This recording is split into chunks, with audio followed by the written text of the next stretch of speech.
have to be like, okay, that may be how it feels, but let's unpack this and talk about what abuse actually looks like and see, does that emotion now, does that line up? Does that hold weight on this counterbalance of being abuse, or it just doesn't feel good?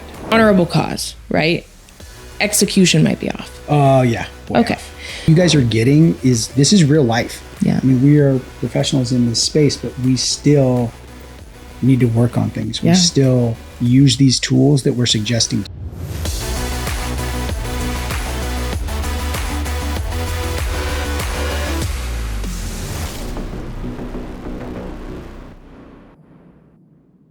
Welcome to the Mental Health Janitors, where we help you clean up the mess in your head. I'm your host, Sgt Q, and with me as always, Doc Jess. Welcome, everybody. So today we've got a great episode for you. We're going to be talking about PDT and the FDA. So we'll break down exactly what that is. Those are Prescription Digital Therapeutics that are being approved by the Food and Drug Administration. We've talked about it a little bit before. We're going to share some new information about that. We're also going to talk to you guys about hypocrisy, specifically the hypocrisy that's on the college campuses, especially as it relates to the war in Israel. So this new tool for our toolbox, Jess, tell us, how can this help us? What does this do? You said in the pre-show that it was a cost analysis. So what does that mean? Yeah, so it's just basically with a trained therapist going through kind of a pros and cons list of a challenging thought that we might have or behavior that we might have that can also be linked to hypocrisy. And so I'll be interested to see how we can unpack that in our final segment today with you going through this cost analysis. All right. So stay tuned for that.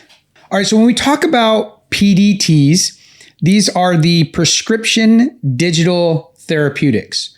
So what that means is now that a doctor can prescribe you an app for your phone or on your tablet, or maybe a small device that is electronic that gathers information. That's part of the process of these things being approved by the FDA, is it has to have some quantifiable data that they can look at to be able to determine the best use case for this, how it's actually working, how people are interacting with this technology, and be able to judge, is this helpful or not? That's why it's a therapeutic.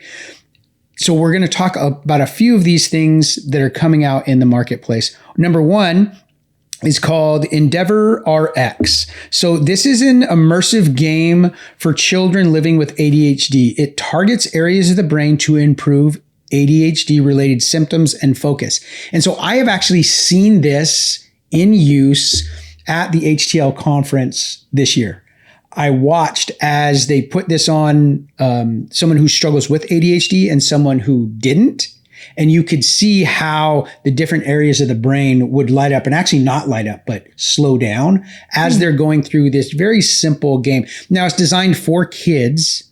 They're not really using it for adults, but they were using it on adults just to kind of show you what it looked like. So it was really neat to watch them use this app, which was just a small game that they played, very, very simple, but then to be able to look on the screen and see the different data points that were lighting up. And they were explaining it to us as they were doing it. Have you heard of this before, Jess? What do you think? Not at all. But you said one word, quantifiable, right? And so seeing something like that and taking, though in grad school, my course on research, I hated the most. I actually, now that I've been a counselor for a while and there's things that I want to research myself, I'm like, okay, I see the need for that quantifiable research, right? And I could see taking 100 kids with ADHD and 100 kids without, and comparing the two and doing this analysis, and then coming up with, hey, this has been really productive in helping the kids with ADHD, so that we can slowly start getting some of these ADHD kids away from the medication, because research is showing the medication is not really helping. And I heard one specialist say about ADHD that it's not a attention deficit, it's attention overload, and learning how to hone that in, because people, I mean, anybody can focus, right? Yes. And accomplish a task instead of having 100 tabs on your computer open, just one. Yeah. Right? And so that's an interesting concept that I could really see, especially the way technology is going and how many kids are on screens all the time. Why don't we make a tool for them that is going to help them be more productive?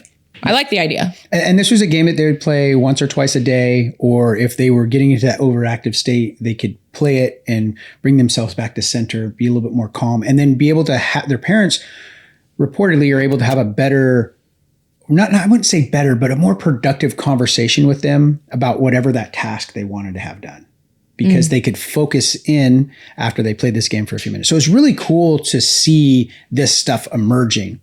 It's still relatively new. The FDA hasn't even really written the full rule book on this yet, on how apps or digital therapeutics are going to be assessed and then cleared by the FDA.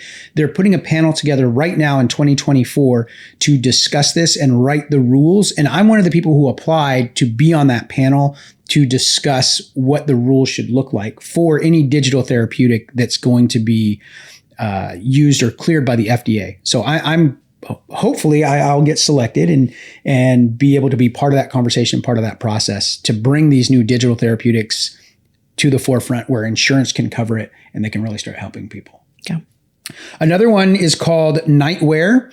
So this has been proven to help people with their quality of sleep, people who are suffering with PTSD, specifically nightmares.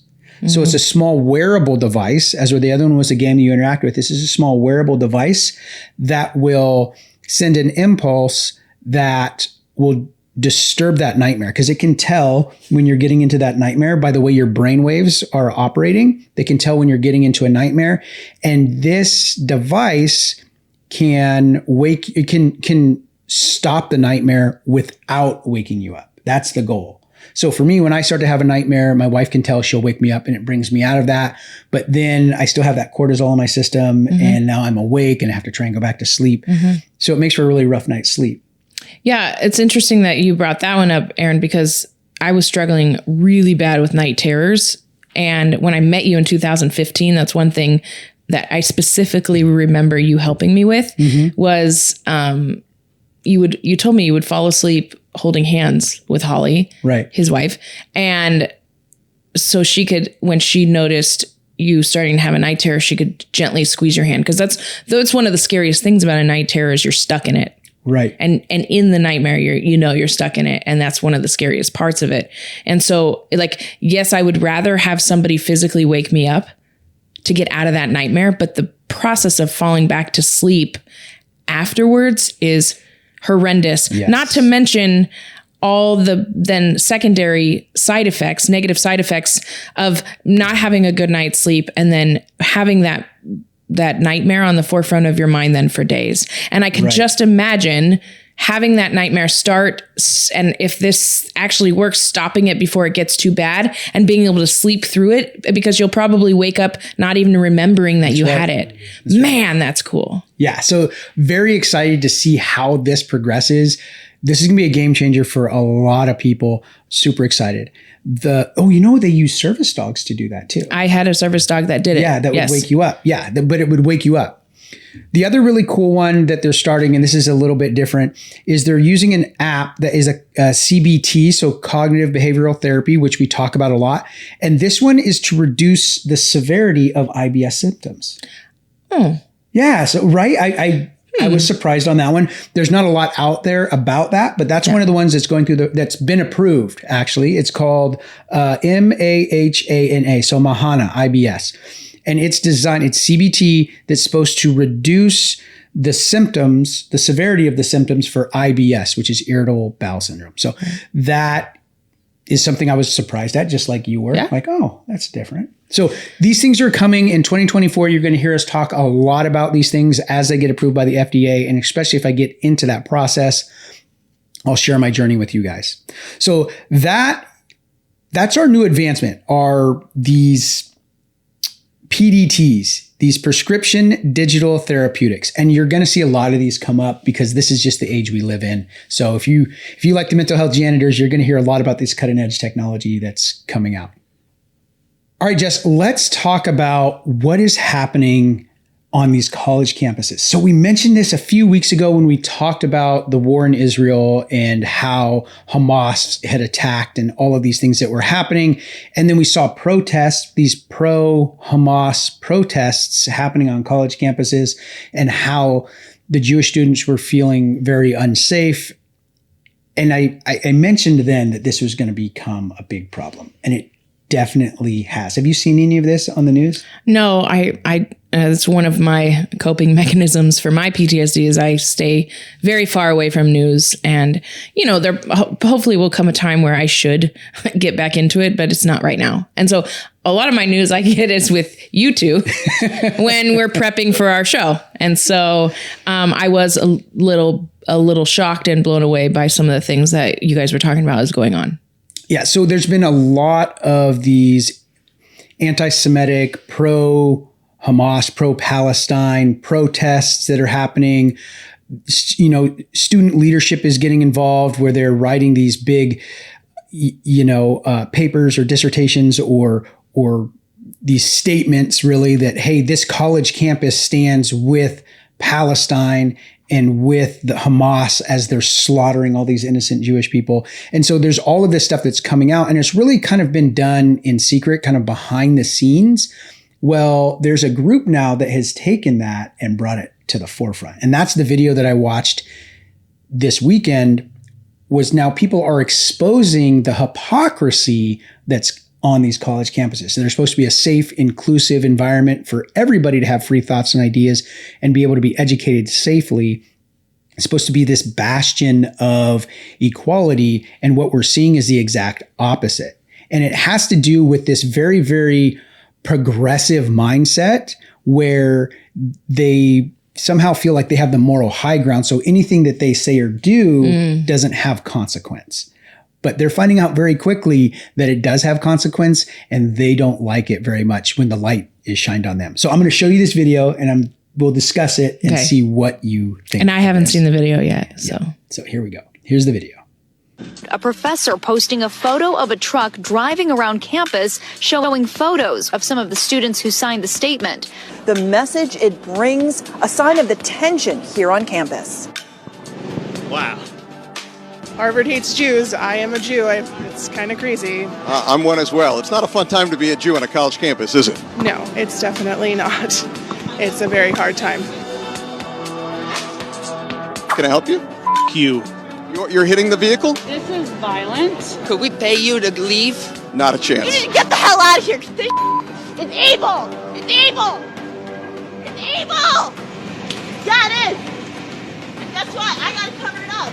Just like I did the day before this, the day before that. Who's responsible for the terrorist acts that occurred in Israel? Who's responsible? That's what I'm talking about. I'm asking, who's responsible? I'm talking about you being on campus when you shouldn't be. Is Hamas responsible, or is Israel responsible? Here to talk about. Fun fact, I told you already. My name is Stacy Gittleman, and I am a contributing writer to the Detroit Jewish News. What do you think about what's happening at Harvard? It's horrible. I'm very glad to hear that some law students who signed, I'm assuming these are the people that signed it. The leaders. Where they had their job offers rescinded. I think it stands up for intolerance for the intolerant. Do you think the student leaders that signed the proclamation blaming Israel entirely for the terrorist actions, do you think they're anti-Semitic? Yes. I have heard so many times it's not anti-Semitism, it's anti-Zionism. Right. But since the anti-Zionists are doing the atrocities that they have done, that's kind of like more than hating on Jews, it's massacring us. Yeah. Where are you from? Russia. My ancestors came over from Russia, fleeing anti-Semitic persecution there. There should be no moral ambiguity after what we have seen since Saturday.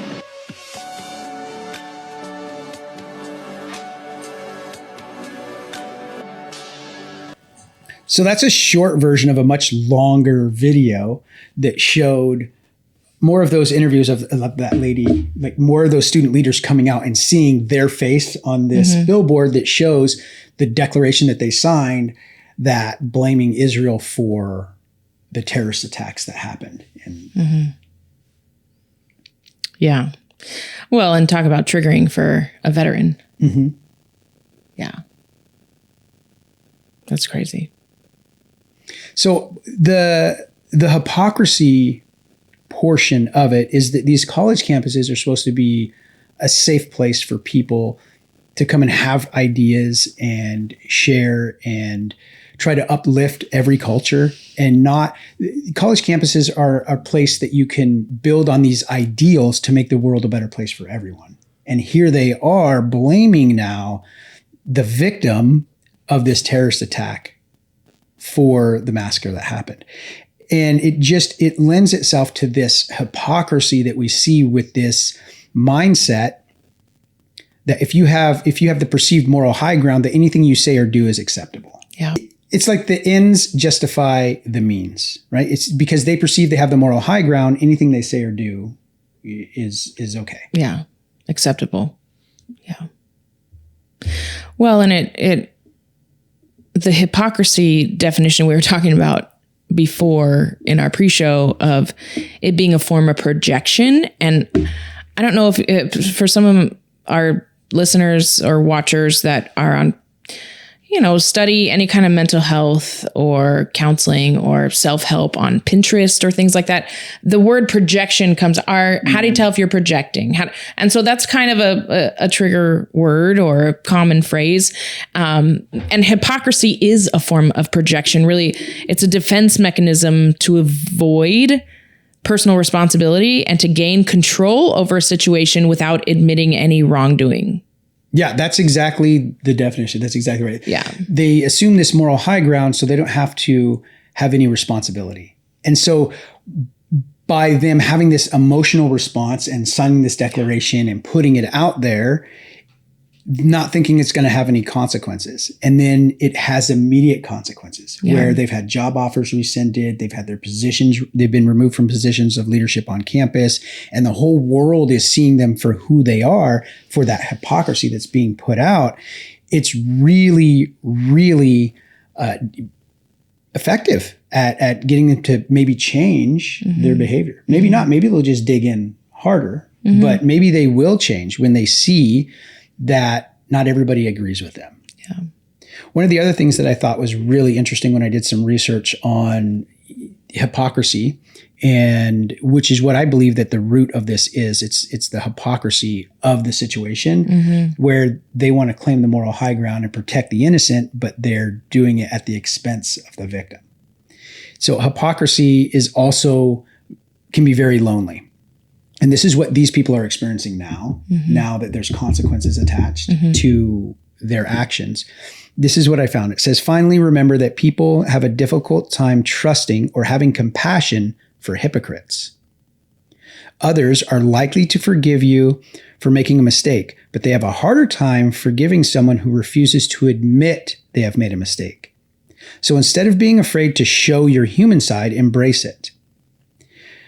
So we wanted to share this with you guys because all of us are a hypocrite at some point. Yeah. All of us have said something we regret, or we've made a mistake, or we've said something to a loved one and we're like, oh, I'm judging them when I'm doing the same thing. So the first thing you do is recognize that you've done that, right? And then the second thing is to apologize. Don't just dig into that position. And sometimes we find ourselves doing that, at least myself, where I've done something and I know that it's not right, but instead of just admitting that and being humble, I will just kind of barricade myself into that position and try and pull all these other reasons why to justify why I said what I said or did what I did. Well, and it brings me back to, like, I've just done so much research over the last couple of years on personality disorders, cluster B specifically, cluster B personality disorders. And that's narcissistic personality disorder, borderline personality disorder, histrionic personality disorder. And all of those are really, cluster B personality disorders are founded on a deep fear of rejection and insecurity. So much that it usually implants and gets a foothold in childhood as a coping and survival mechanism, to where in adulthood, these people have narcissistic tendencies. We all do. That's hypocrisy. Insecurity, fear of rejection, failure. When it comes to a disorder is when it takes it to the point where these people with the disorder, like, genuinely cannot see their faults. Right. They genuinely think everybody else is to blame. It's kind of like having somebody with a diagnosed schizophrenia, and when they're in one of their episodes of hearing voices, it would be like you coming up to him and saying, dude, it's not real. Those voices aren't real. You try it and you tell me how that goes for you. It's real to them. It is 100% real to them. And that's the same with narcissistic personality disorder. It's 100% real to them that they are on the higher moral high ground, and that they're doing the right thing. And that because they've completely shut off the humility of recognizing when they're wrong. And it causes for extremely difficult relationships and unity. Yeah. So there's another great example of this. We'll do it in the next episode. Rachel Dozer, if you guys remember her, she was the white woman who pretended to be black, and then she was over in Spokane, and she was part of the Black civil rights movement over there, the Black Civil Union, and she was just presented herself to be black, but she was not. She was 100% Caucasian. And if you guys remember that at all, Rachel Dozer, we'll talk about her next episode. She's a great example of this right here. I just saw a recent interview with her years later after all this controversy, and we'll talk about that. It directly relates to this hypocrisy and humility that we're talking about. Mm-hmm. And we are all in danger of what Jess and I just talked about, of being that hypocrite and just digging in. And so we want to help you guys not do that, be able to recognize it and move forward. And help each other. Yeah, and help each other, hold each other accountable. Right? Yeah. Absolutely. So that's kind of a new segment that we just did with you guys, where we showed a video, we watched it, a reaction video where I saw it and I showed it to Jess. We got her reaction. What did you guys think of that? Let us know in the comments. Is that something you want us to continue to do? Did it work? Did it not work? And then we will make adjustments as we move forward. So if you liked it, let us know. If you didn't like it, tell us why it didn't work, and we'll try and do better next time. Mm-hmm. All right, Jess, let's talk about the tool for the toolbox, the REBT. The REBT. All right, so it's REBT, and it stands for Rational Emotive Behavior Therapy. And what we're going to do today in our practical is go over this REBT consequence analysis form. And this is what a therapist might go through with their clients who are in a transition stage in their life, or come to a place where they need help or guidance making a decision, a major decision, or changing a certain behavior. And really, we get in the foundation of change when we are able to change our perception or see things wholly instead of tunnel visioned, or negative biases or perception biases. This helps walk through it and see the whole picture. And it's just one tool that we can use for that. So I think it's very interesting, the name, rational emotive. So rational emotions, which typically emotions are not rational. Right. And so this is helping us become rational with our emotions. Yeah. So I think it's the name is very unique. When you read me the name, I think I had you read it 2 or 3 times, because I was trying to comprehend this, like rational emotive behavior therapy, rational emotive, rational emotions. Like those are kind of counterbalances. Yeah. In my opinion. And so it's going to be neat to see how this bridges that gap. Yeah. Well, and it's interesting that you bring that up, because in pre-show also we were talking about how some clients have this feeling of something like, well, it feels like gaslighting, or it feels like, and like, sure, that might feel like that to you, but let's rationally look at it. Yeah, is it abuse or gaslighting or whatever? Well, whatever that's what it was, is. Right? That's what it was. Is, well, this person says this and it feels like abuse, and we have to be like, okay, that may be how it feels, but let's unpack this and talk about what abuse actually looks like, and see, does that emotion now, does that line up? Does that hold weight on this counterbalance of being abuse, or it just doesn't feel good? Yeah. But does it rise to the level of abuse? Right. And that's why with social media, people are throwing out so many things that they don't know about: narcissism, gaslighting. One of the biggest things that I see in gaslighting is that's just a common phrase that people throw out. Oh, you're just gaslighting me. And I see it as a way for them to absolve themselves of any responsibility. Yeah.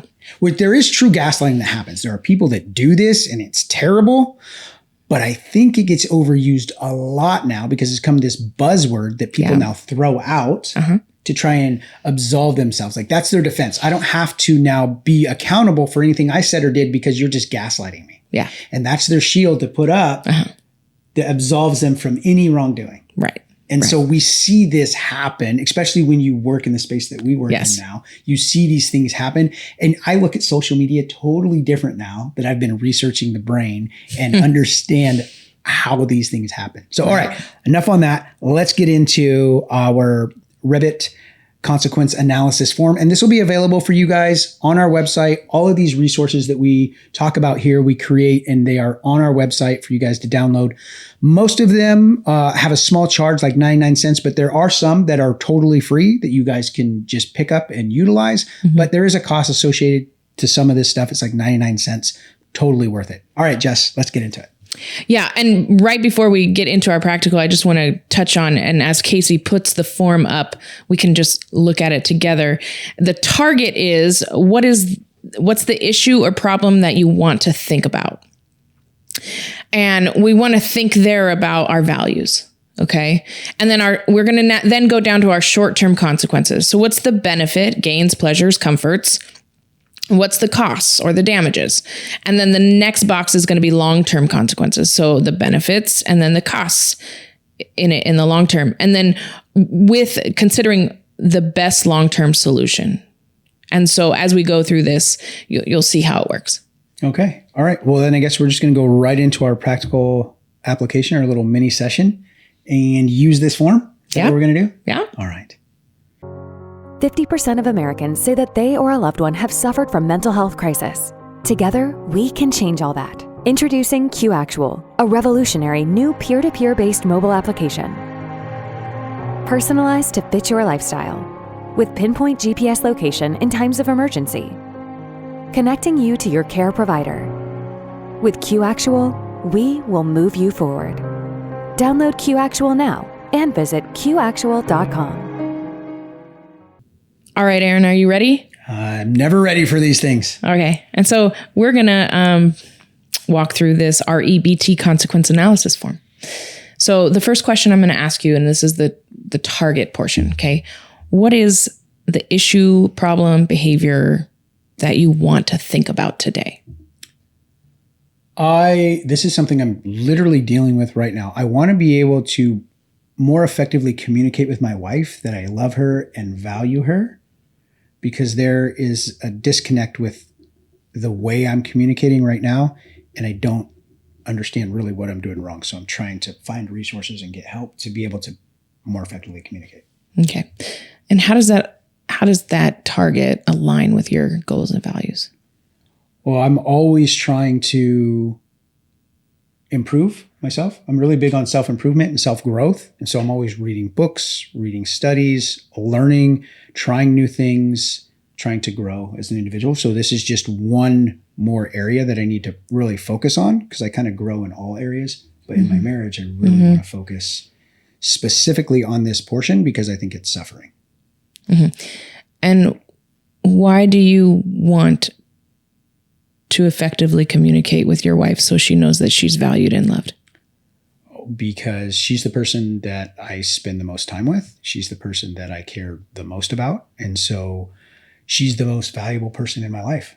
So if I'm going to grow in any area, I need to grow in that one the most. Yeah. And what value does that connect to for you as a man?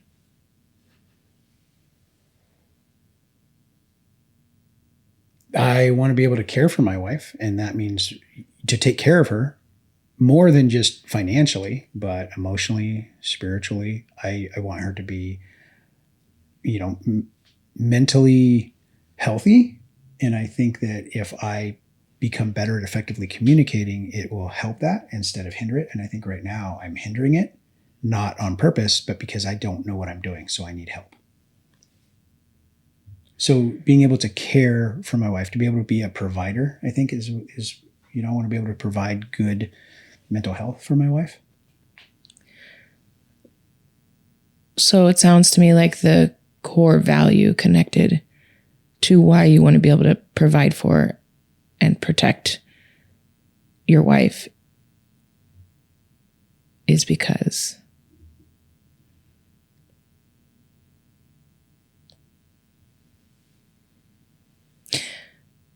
I guess I don't understand the question. Yeah. So what I hear you saying a lot of is that you want her to feel these certain ways coming from you. Right. Why? Because she's your partner. Sure. Those are great answers to wanting your wife to feel these certain things. Why do you want her to feel that security? Because that's how she makes me feel. So I want to reciprocate that. Because she listens to me and she is a huge help to the goals and things that I have.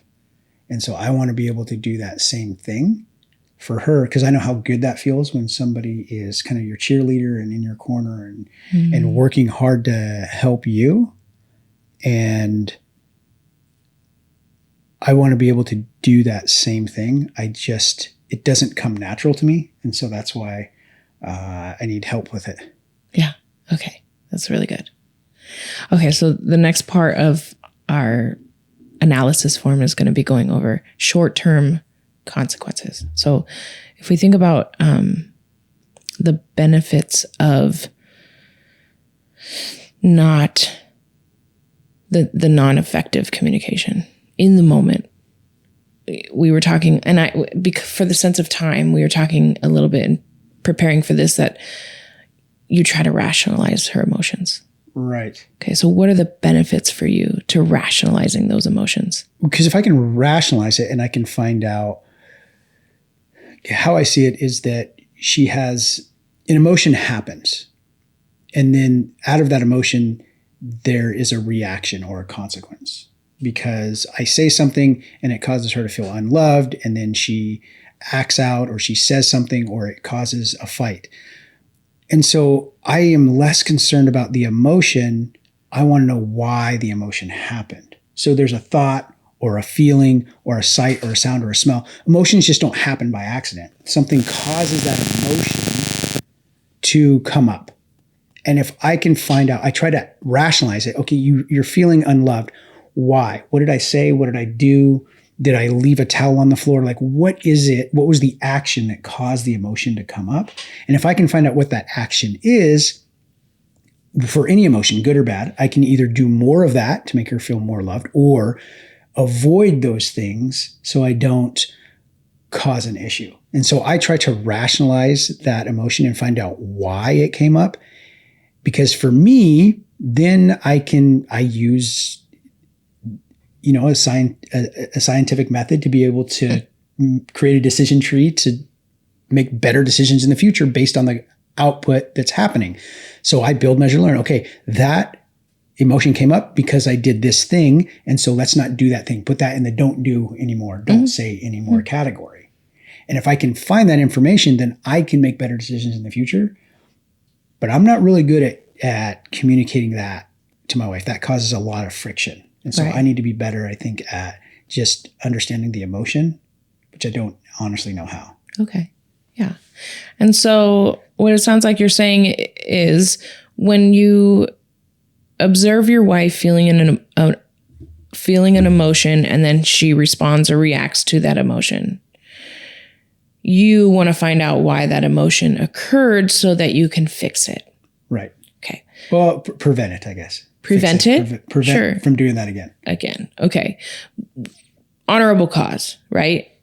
Execution might be off. Oh, yeah. Okay. Off. So, and this is where you're going to be real for your audience, which is going to be... Yes, because everything up to this point has been pretend. No, but is there ever a motive behind rationalizing other than trying to find the root of it so you can prevent it and be better? Yes, because we both have extensive trauma in our life. And so I understand that sometimes the emotion she's having actually doesn't have anything to do with me. It's something that reminded her of her past. And then I'm just there in that moment with her. But again, that helps me to understand, like, okay, I didn't do anything wrong in this. I just need to wait this out. And so that, I guess that's the other side of it, is knowing like, okay, did I actually do something in this moment to cause this? Or is this something from her past that's coming up that now is just affecting the relationship? And that, I guess it takes pressure off of me, because then I'm like, okay, I didn't actually do anything to cause this. I just have to just sit with her through this. And so again, that just helps me make better decisions in the future. Because, and unfortunately, she's not here for me to kind of bounce these ideas off. I would assume, with my experience, that sometimes those rationalizing questions can come across as unvalidating. Is that fair? Yes. And so a history of feeling, especially with a military personnel like you and your background, that interrogation feel can be damaging, and a spouse could, in an emotional crisis, not see the heart behind what you're trying to do, but see the interrogation and feel unvalidated. Does that make sense? Yes. Okay. We're getting off of this a little bit. So, which is good. This is all good stuff. So some of the benefits of trying to rationalize. Oh, it's easy. I make better decisions in the future. That's simple. Yeah. What are the costs? The immediate consequences? I think now that we're sitting talking about it, I think timing actually probably is off. Because probably in that moment where she maybe doesn't know why she feels that way, and I'm trying to dig into it and figure it out, that that's just making it worse, because now she's overwhelmed. Yeah. She's already overwhelmed, right? With whatever's happening. Right. And now I'm just adding more pressure. Yeah. By saying, well, tell me what it is. Why is it happening? And she's already under pressure. So I'm thinking, now that we're talking about it, I'm thinking that probably timing, because if I could wait an hour, a day, and then try to unpack that, she might be in a better mental space to receive. Yeah. And we've talked about that communication, sender, receiver, time, place, tone. Right.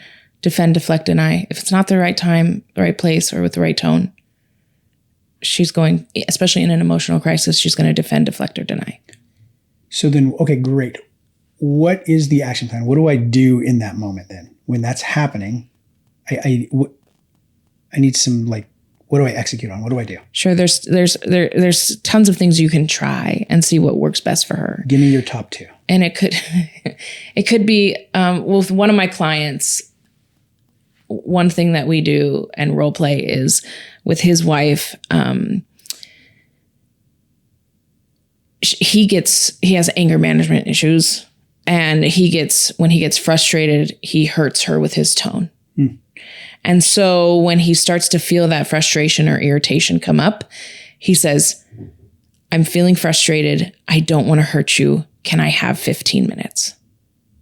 And we repeat that over and over and over in the counseling session so that it's easier to do when he starts to recognize that feeling. So I know you're not feeling frustrated or irritated, but her emotion and her response to that emotion might be tied to something deeper than just trying to rationalize it, maybe feeling rejected or like you failed. There's lots of things that we can unpack in counseling to figure out where it's coming from. And that will help us come up with the tools. So for instance, if a common emotional response or reaction from your wife could look like, I don't feel loved, or why do you always do this? Or this is why I don't tell you. You can step back and say, I can see that you're frustrated or hurt right now, and I really don't want to hurt you anymore. What can I do right now to help support you? Pocket the conversation for later. And sometimes it's just coming up and not saying anything and holding her and say, I'm so sorry I made you feel that way. that was not my intention. Sometimes that's enough of an action and phrase and words. And then later unpacking with our emotional thermometer, as you're in the practice of talking to her throughout the day, hey, where are you at right now? Oh, I'm at a 6. Okay. Anything I can do to help bring you down to a 4? Where are you at right now? I'm at a 3. Awesome. I'm so glad. Is there anything that I can do to help you stay at a 3? Checking in with her throughout the day so she doesn't think you're checking in with her just so you can have a conversation with her. That's exactly where my brain was going. Yes. So, and we've talked about this here. Okay, you guys. So get in the habit of checking in with her. Have emotional thermometer charts in your house. Be like, I want to be better at this, checking in with you emotionally. Where are you at right now? And then after something like that would happen, you can start seeing where your wife is over time. And when she's at that 3, be like, hey, can we unpack what I did yesterday that hurt you? Because I want desperately to prevent hurting you in the same way again. Do you think that would be more receptive from her? Something like that? Yes, I could think that. I think that would be. Okay. So I think we got a lot in here. That was great. And this literally is something that I am actively trying to work on right now. So what you guys are getting this is real life. Yeah. I mean, we are professionals in this space, but we still need to work on things. We still use these tools that we're suggesting to you. We're not sitting in a place of like, hey, we got it all together and we're telling you what to do. We're sitting in a place of like, hey, we're muddling through this. And we'll bring Holly on to validate. No, I'm fine with it. Okay, so we're going to jump into long-term costs and benefits. So if you look at long-term, what is the long-term benefit of learning to effectively communicate with your wife? Yeah, a better marriage, happier, more connection, more joy, and I won't say less problems because there's always going to be problems, but we'll be able to overcome them quicker if I know what I'm doing. Yeah. Instead of digging myself into a hole, I can just stop digging. Yeah. Well, and if we go back to that core value that you're trying to reach is trying to help her feel loved, validated, protected, because that's the way she makes you feel. Mm-hmm. Over long term, what do you think the benefits of her feeling those things will be? Well, I think there will be a lot. I think there'll be a lot less tension in our marriage. If I can get to a place where she can trust that I really am trying to help her. I'm really not help her, but trying to help us have a better marriage, because that's my intent. And I think if I can do these things, it'll communicate that better to her. And then that'll make me feel like I've been successful, because that's my goal. Mm-hmm.